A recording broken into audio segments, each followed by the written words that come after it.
Hello student, आप मेरे साथ जुड़े हुए हैं फ्रंट लाइन अकाउंटिंग पर। और हमारा जो अगला बोर्ड का क्वेश्चन है वो है क्वेश्चन नंबर 26 पर। क्वेश्चन नंबर 26 पर जो आपका क्वेश्चन आ रहा है वो आ रहा है 6 नंबर के लिए। 6 नंबर का क्वेश्चन होगा। इसके अंदर दो पार्ट हैं, ए और बी। डिबेंचर के दो क्वेश्चन इसके अंदर जुड़े हुए होंगे, ए और दो बी में। अब देखिए वो दो क्वेश्चन कैसे कैसे होंगे, तो मैं इन दोनों क्वेश्चनों को दो कैटेगरी में लेकर आ रहा हूं। और उम्मीद करता हूं कि भगवान ना चाह तो एक क्वेश्चन 100% फंसेगा। तो देखिए क्वेश्चन क्या है, ध्यान से पढ़ते हैं पहले। क्वेश्चन नंबर 26 बोर्ड के इस साल के पेपर में कहता, एक्स लिमिटेड ने इशू करे 5012% डिवेंचर। 12% डिवेंचर हमारा एक नाम है, और 100 रुपीज का क्या है वो ईच। एक डिवेंचर 100 का है। आपको ध्यान रखना कितने डिवेंचर इशू करे, 5000। एक डिबेंचर जो है वो कितने का है, 100 रुपए का। आगे क्या कहता है, on 1 April 2010 at 10% premium. Issue जो करे गए वो 10% प्रीमियम पे करे। आप जानते हैं डिबेंचर दो कैटेगरी में है, एट प्रीमियम और एट डिस्काउंट। पार का मतलब तो सिंपल हो गया, तो पार पर तो है ही है। इसके अलावा वो डिबेंचर डिस्काउंट पर भी हो सकते हैं और इशू किस पर भी हो सकते हैं, प्रीमियम पर ही। तो इशू करे गए हैं किस पर, प्रीमियम पर। आपने जो इशू करे वो 10% प्रीमियम पे करे।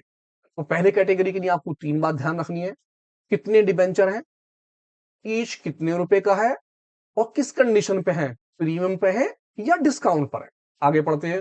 रिडेम्डेबल, इनका जो रिडम्शन होगा, इनकी जो पेमेंट होगी वो होगी एट 5% प्रीमियम। यानी रिडम्शन भी जो है वो प्रीमियम के ऊपर है।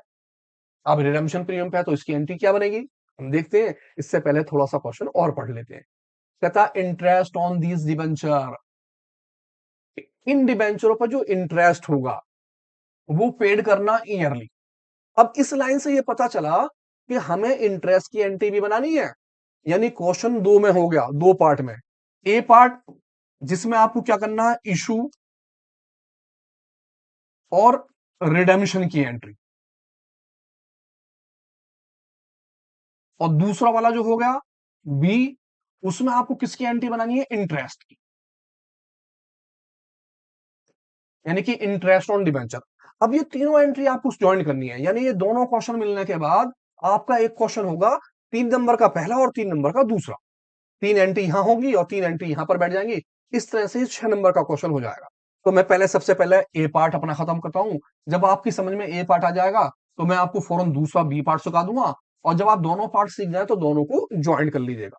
तो आते हैं अपने क्वेश्चन पे। सबसे पहले, क्योंकि आप जानते हैं जब भी हम कोई डिबेंचर इशू करते हैं तो हम सबसे पहले लिख लेते हैं, भैया मेरे जो डिबेंचर हैं वो कितने हैं।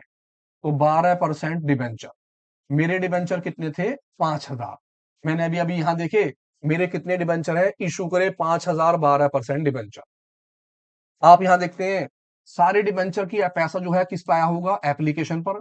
और एप्लीकेशन में आप ईच में अगर कोई प्रीमियम होता है, कौन सा वाला प्रीमियम, इशू वाला, यानी कि पहले वाला, उसे प्लस कर लेते हैं। आपने देखा ईच जो है वो कितने का है, 100 रुपए का। और प्रीमियम जो इशू पर है, प्रीमियम यहां दो है। एक तो जो प्रीमियम है यहां पर आए मैं, यह आ गया 10% प्रीमियम। और दूसरा है रिडम्शन के ऊपर कितना, 5% प्रीमियम। प्रीमियम दो है। तो जो पहले वाला प्रीमियम है वो आपका इशू वाला है, आप उसे इसमें प्लस कर लेंगे तो आपकी एप्लीकेशन की अमाउंट हो जाएगी 110। जो रिडम्शन वाला प्रीमियम है, रिडम्शन का प्रीमियम, आप उसे अलग लिख लेंगे। 5% प्रीमियम मेरा किस चीज का, रिडेम्पशन का। आप इसे अलग रख लेंगे, इसे आपको अभी नहीं छेड़ना कुछ भी। आप ये मान के चलिए एक डिबेंचर आपका 100 का है जो दे रखा है। इशू का प्रीमियम यानी पहला वाला प्रीमियम जो है कितना, 10%। इस तरह से आपका एप्लीकेशन पे 110 रुपए है। जब भी आप एप्लीकेशन की एंट्री बनाते थे डिबेंचर के अंदर, तो पहली एंट्री आपकी क्या बनती थी, आप बनाते थे bank account debit to 12% debenture application. आप यहां एप्लीकेशन एंड अलॉटमेंट भी लिख सकते हैं। नरेशन हो गई आपकी, being amount receive on application.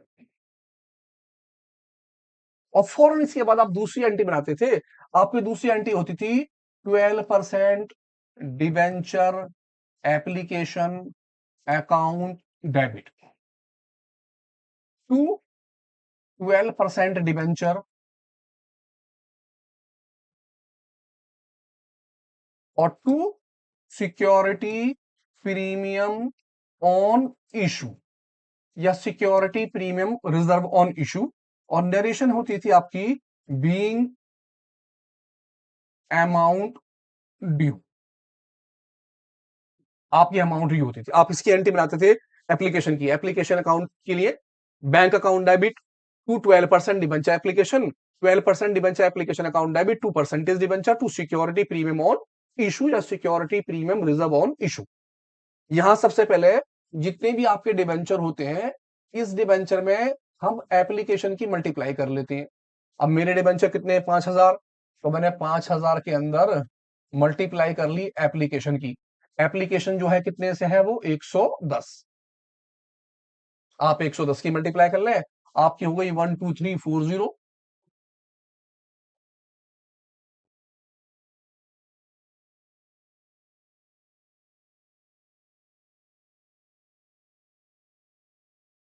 और 5 1 5, 5 1 5, 5,50,000 आपकी पहली में, दूसरी में और तीसरी में, तीनों में सेम अमाउंट जानी है। 5,50,000 और 5,50,000 और 5,50,000, तीनों में सेम अमाउंट। अब क्योंकि रिडेम्पशन जो था वो प्रीमियम पे था, तो मैंने यहां पर एक लाइन छोड़ के चल रहा हूं, यहां मैंने एक लाइन का गैप कर लिया है और इसके बाद नीचे आ गया हूं। जब भी रिडेम्पशन प्रीमियम पे हो तो आप यहां पर एक लाइन छोड़ के चले, क्योंकि ये लाइन जो है वो रिडेम्पशन के लिए होगी। तो मैं पहले इसके पैसे भर लेता हूं। परसेंटेज डिबेंचर में जितने भी डिबेंचर होंगे, इसकी मल्टीप्लाई हम कर देंगे ईच से। डिबेंचर मेरे 5,000 है और मेरा ईच जो है वो कितने रुपए का है, 100 का। मैं यहां आ गया, मैंने 5,000 डिबेंचरों में 100 की मल्टीप्लाई कर ली, तो मेरी अमाउंट आ गई 5 लाख रुपए की। Next, to security premium on issue या security premium reserve on issue, आप इसे लिख सकते हैं SPR, SPR, security premium reserve on issue. यहां पर जितने भी आपके डिबेंचर होंगे, इस डिबेंचर की मल्टीप्लाई आप कर देंगे प्रीमियम से। प्रीमियम कौन सा वाला, जो पहला वाला होगा। तो 5,000 डिबेंचर की मल्टीप्लाई पहले वाले प्रीमियम से। पहला वाला जो प्रीमियम इशू का है वो कितना है, 10 रुपीज। तो 5,000 की मल्टीप्लाई मैंने कर ली यहां 10 रुपीज, और मेरी अमाउंट आ गई 50,000 रुपीज। अब आप देखें कि जब आपको रिडेम्पशन पर प्रीमियम दिया हो, तो रिडेम्पशन के प्रीमियम का मतलब होता है कि आपको एक्स्ट्रा पैसा पे करना है। कितना, 5%। जब 5% हम एक्स्ट्रा पैसा पे करेंगे तो उसकी एंट्री बनाएंगे। यहां एंट्री बनेगी लास्ट में, to security premium reserve on redemption. और जितने भी मेरे डिबेंचर होंगे, इस डिबेंचर की मल्टीप्लाई प्रीमियम जो सेकंड नंबर पे होगा उससे कर देंगे। मेरे 5,000 डिबेंचर हैं और सेकंड प्रीमियम जो है कितने का है, वो 5,000 का।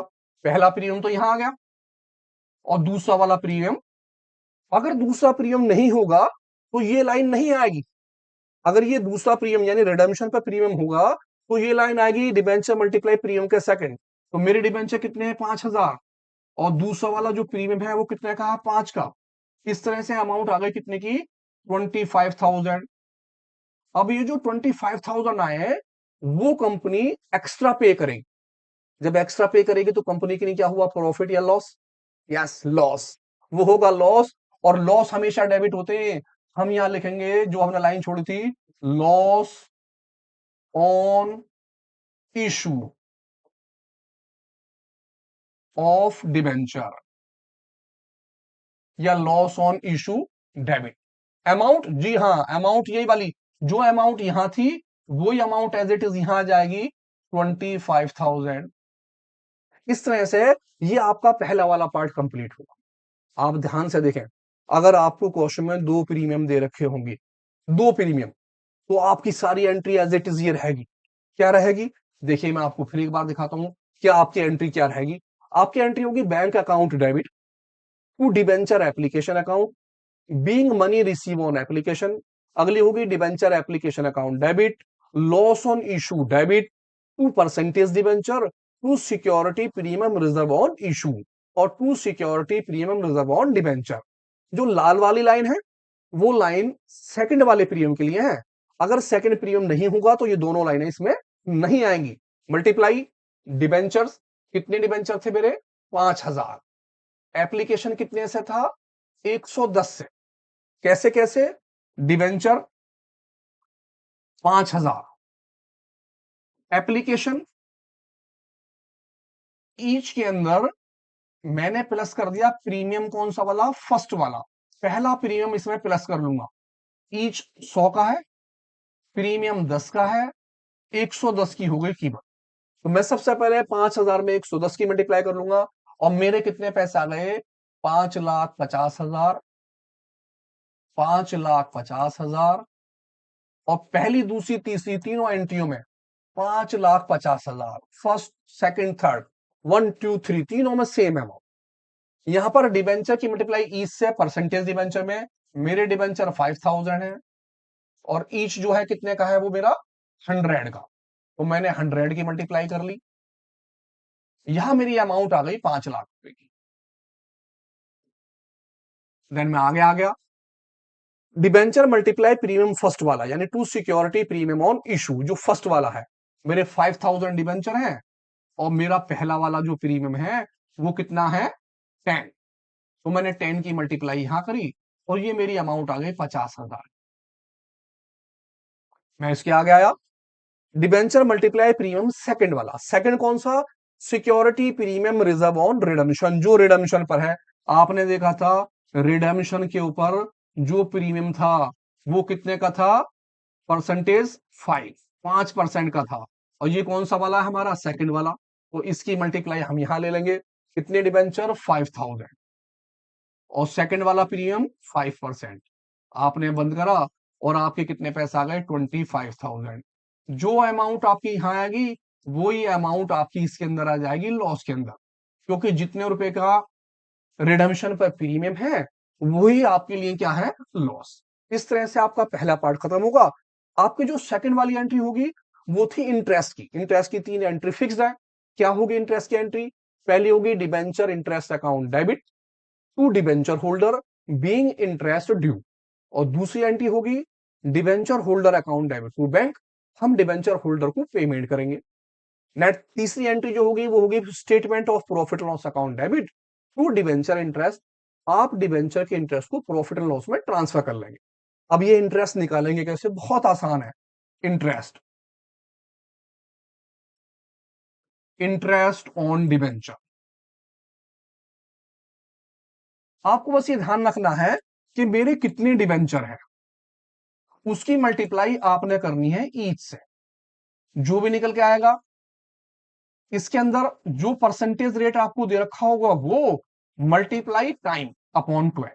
टाइम अगर आपका इशू 1 अप्रैल से ना हो और आगे किसी भी डेट में हो, जुलाई, अगस्त, सितंबर, किसी भी डेट में, तो 31 मार्च तक आप कैलकुलेट करेंगे, तब आप टाइम लेंगे।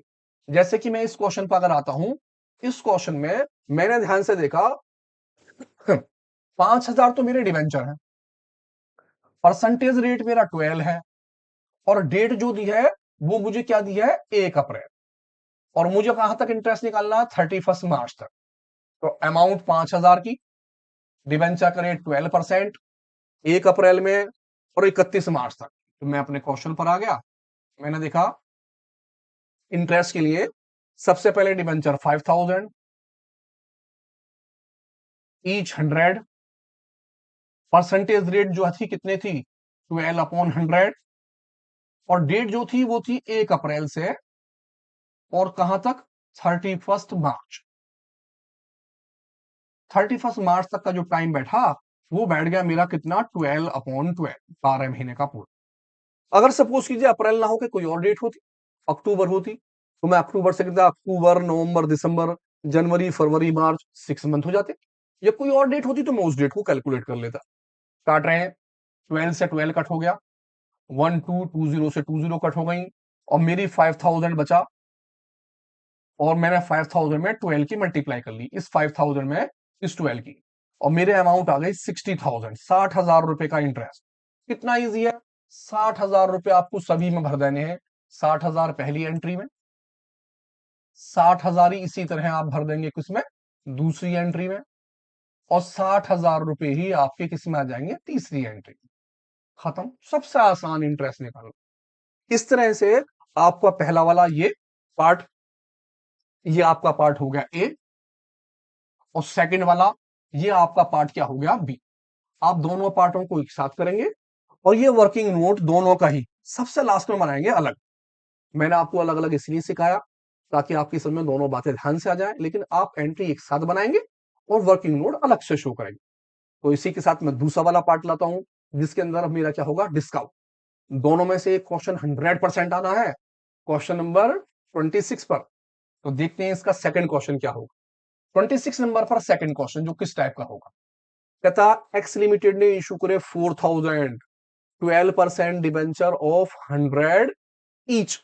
4000 डिबेंचर है, रेट वही 12% है, लेकिन इशू जो करे हैं वो 1 अप्रैल 2010 में करे हैं 10% डिस्काउंट पर।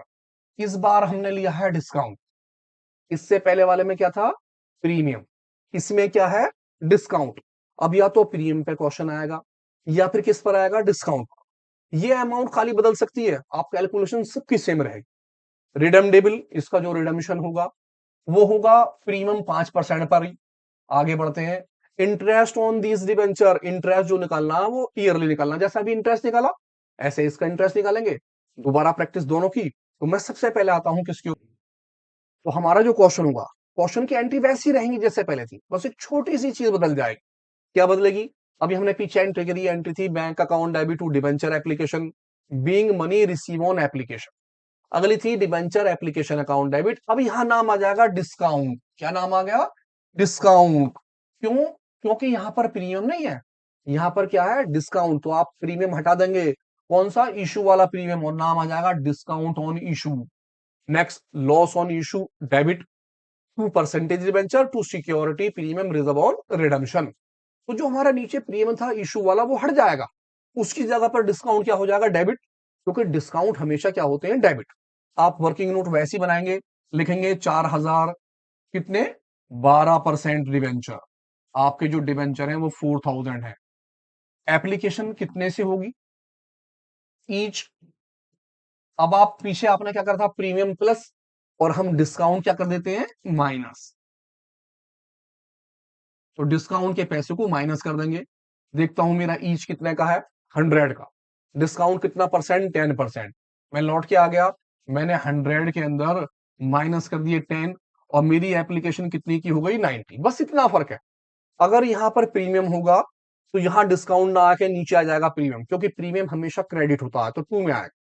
अगर डिस्काउंट होगा तो डिस्काउंट हमेशा डेबिट होता है, वो डेबिट में आ जाएगा, मल्टीप्लाई। इसी के साथ साथ मैंने देखा मेरा रिडेम्पशन का जो प्रीमियम है, यानी सेकंड नंबर पे जो है वो कितना परसेंट है, 5%। चेक कर लेते हैं, रिडेम्पशन का, रिडेम्पशन जो है एट प्रीमियम 5%, 5% पर है। तो मैंने इसे रख लिया 5%, किस चीज के लिए, जो मेरी किसकी एंट्री बनेगी, रिडेम्पशन के लॉस वाले के लिए। तो मैं पहले एंट्री को भरता हूं अपने डिबेंचर की मल्टीप्लाई एप्लीकेशन से। डिबेंचर 4000, एप्लीकेशन 90 की, तो मैंने 4000 डिबेंचर ले लिए, और 4000 में मैंने 90 की मल्टीप्लाई कर ली। ये अमाउंट आ गई मेरी 3,60,000 रुपए। पहली में सेम अमाउंट, दूसरी में भी सेम अमाउंट, और तीसरी वाली में भी सेम अमाउंट, 1 2 3, तीनों में सेम अमाउंट 1 2 3। अब क्योंकि डिस्काउंट है तो डिबेंचर में डिस्काउंट की मल्टीप्लाई। मेरे डिस्काउंट कितना है, देखता हूं मैं डिस्काउंट। मेरे पास जो डिस्काउंट है वो कितना है, 10%। डिबेंचर 4000, तो 4000 डिबेंचरों में मल्टीप्लाई कर दी डिस्काउंट की। अगर ये प्रीमियम होता तो यस नीचे आता क्रेडिट में, डिस्काउंट की वजह से डेबिट हुआ है, 40,000 रुपए डिस्काउंट के आगे। मैंने लॉस के अमाउंट को अभी छोड़ दिया है, नीचे आ जाता हूं। डिबेंचर की मल्टीप्लाई ईच, हमेशा परसेंटेज डिबेंचर में ईच की मल्टीप्लाई होगी। आपके डिबेंचर 4000 है, और ईच कितने का है? 100 का। ध्यान रखें, ईच 100, 4 लाख रुपए आपके क्रेडिट में आ गए। अब आप देखेंगे, कहता to security premium reserve on redemption, और रिडम्शन पर प्रीमियम कितना है? 5। तो जितने डिबेंचर है प्रीमियम जो सेकंड नंबर पे है उसकी मल्टीप्लाई, डिबेंचर मेरे 4,000 हैं और प्रीमियम जो है वो कितना है? 5। अमाउंट कितने की आ गई? 20,000। और आप जानते हैं जितने पैसे security premium reserve on redemption में आते हैं वही पैसे किस में आते हैं? लॉस में। आप उसे लॉस में लिख देंगे, यानी कि ये आपके लिए क्या हो गया? लॉस। एक छोटी सी बात और बताऊं, आप चाहें तो इन दोनों अमाउंटों को एक साथ भी लिख सकते हैं लॉस ऑन इशू के नाम से, क्योंकि डिस्काउंट और लॉस दोनों कंपनी के लिए नुकसान होते हैं। नुकसान होने की वजह से आप चाहे तो दोनों को एक साथ 60,000 भी लिख सकते हैं, किसके नाम से? Loss on issue. आप चाहे तो अलग अलग दिखा दे अल्टरनेटिव, ये एंट्री भी सही है और वो एंट्री भी ठीक। इजीली करना हो डायरेक्ट कर दें ऐसे ही आराम से। आप चाहते नहीं कुछ एडिशनल करना तो आप एक साथ दिखा सकते हैं। अब इसी के साथ हम आते हैं अपने बी पार्ट पर। ये हमारा ए पार्ट हो गया। ए पार्ट में दो कंडीशन हो गई, अगर इशू प्रीमियम पे हो पीछे वाला, अगर डिस्काउंट पे हो तो ये कंडीशन। इसी के साथ वही इंटरेस्ट दोबारा से, इंटरेस्ट ऑन डिबेंचर। आप इंटरेस्ट कैसे निकालते हैं? अभी अभी आपने देखा, इंटरेस्ट, इंटरेस्ट निकालने के लिए जितनी भी मेरे डिबेंचर होंगे मैं ईच की मल्टीप्लाई कर दूंगा, और जो परसेंटेज रेट मुझे दे रखा होगा वो मल्टीप्लाई टाइम अपॉन 12। मैंने देखा यहां पर 4,000 डिबेंचर है, एक डिबेंचर 100 रुपए का है, इस हिसाब से परसेंटेज रेट वहां दिया है 12%, और टाइम वही पहले वाला है, अप्रैल से लेकर मार्च तक। आप फिर भी ध्यान रखें, अप्रैल के अलावा अगर कोई और टाइम होगा तो आप टाइम की कैलकुलेशन कर लेंगे। 12 से मेरा 12 कट गया, 100 से मेरा 100 कट गया, और मैंने 4,000 के अंदर मल्टीप्लाई कर दी 12 की, और मेरा जो इंटरेस्ट बैठा वो बैठा 48,000। आप सभी के अंदर क्या लिख देंगे? 48,000, 48,000 सभी के अंदर। क्यों? क्योंकि आपका जो इंटरेस्ट बैठा आपने उतना ही पैसा क्या कर दिया? पे कर दिया, और यही पैसा आपका किस में ट्रांसफर हो गया? Statement of profit loss. तो आप ये बी पार्ट होगा। आप दोनों एंट्रियों को एक साथ करें। जब आप दोनों एक साथ करेंगे तो बहुत अच्छा रहेगा। आप चाहें तो अलग अलग भी कर सकते हैं, लेकिन ज्यादा बेहतर है एक साथ करना, और रफ काम नीचे बना लेना, इसका भी रफ काम और उस वाले का भी रफ काम, दोनों का रफ काम अलग बना लें, और जनरल एंट्री पहले एक साथ स्पेस छोड़ दें, पूरा एक पेज, दो एंट्री उसकी ले। उन दोनों एंट्रियों पे जो डेट आएगी वो आएगी 1 अप्रैल, और ये जो एंट्री होगी इसमें डेट आएगी आपकी 31 मार्च, क्योंकि ये एंट्री 31 मार्च में इंटरेस्ट पेड की बनेगी। और जो पहली वाली एंट्री बनी आपकी, ये डेट आपकी होगी 1 अप्रैल, 1 अप्रैल में बनेगी ये वाली एंट्री दोनों। तो इस तरह से आपकी 5 एंट्री बनती है, 3 नंबर का ये, 3 नंबर का वो। मिलते हैं एक नई वीडियो के साथ, लेकिन ये थैंक यू।